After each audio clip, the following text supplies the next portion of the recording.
अशाच ताज्या व महत्त्वाच्या घडामोडी जाणून घेण्यासाठी आमच्या महाराष्ट्र समाचार न्यूज चॅनलला लाईक, सबस्क्राईब व शेअर करा।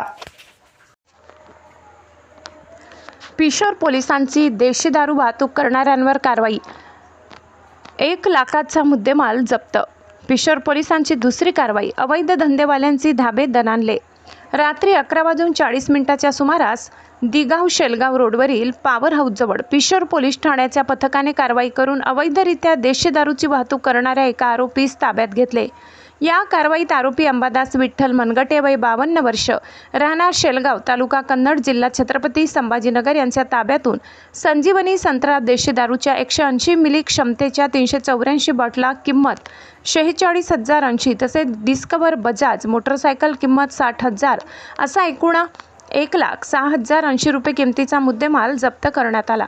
प्राथमिक तपासात आरोपी हा आर्थिक फायद्यासाठी देशी दारूची चोरटी विक्री करण्याच्या उद्देशाने सदर दारू स्वतःच्या ताब्यात बाळगून मोटरसायकलवरून वाहतूक करीत असल्याचे निष्पन्न झाले। या प्रकरणी पिशोर पोलीस ठाण्यात गुन्हा रजिस्टर क्रमांक 165/2026 अन्वये महाराष्ट्र दारूबंदी कायदा कलम 65E 65 प्रमाणे गुन्हा दाखल करण्यात आला असून पुढील तपास सुरू आहे।